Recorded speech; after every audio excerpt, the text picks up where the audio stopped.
Nakapilit na ba ka? Kung kinsa sa among duha ang piliun mong makauban, ug ipaila-ilas ginikanan. Gihatag ko na ang tanan,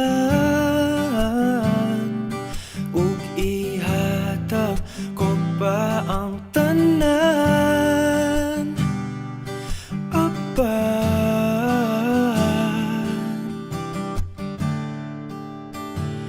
kung siya man ang mapilian,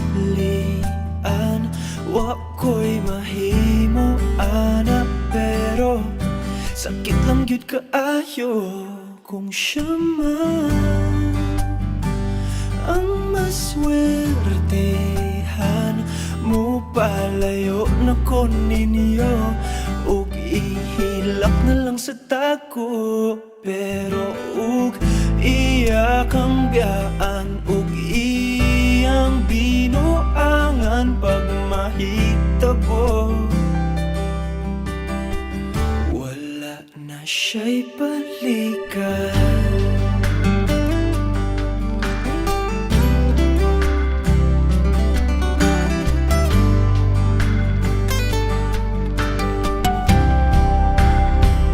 Kung pananglitang sa iya, gyud maski ganahan ka, maghulak lang ko diring dapita. Pasinti ay ug mobalik ka. Gihatag ko na ang tanan,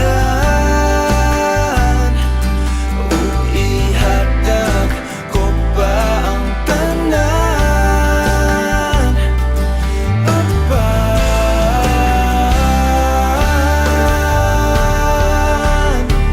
kung siya man ang napilian, wa ko'y mahimo ana, pero sakit lang gid kaayo kung siya man ang maswertehan. Mo palayo na ko ninyo, ug ihilak na lang sa tako, pero ug iya ang biyaan, ug iyang binuangan pag mahitabo.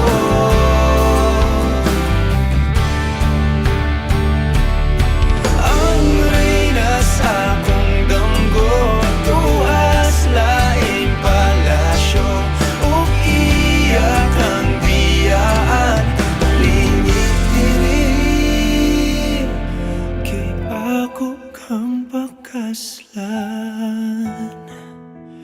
kung ikaw man ang magustuhan, wa ko'y mahimo ana, pero ang pingin siya palihog ko sa imo man. Siya maganahan, mo palayo na ko ninyo, ug hatagan ta mog respeto. Hangyo lang ay siya pasakiti, ug ayaw gyud siya biyai, ug imong sayangan. Buhaton ko ang tanan, wala na kay balikan. It goes on and on and on.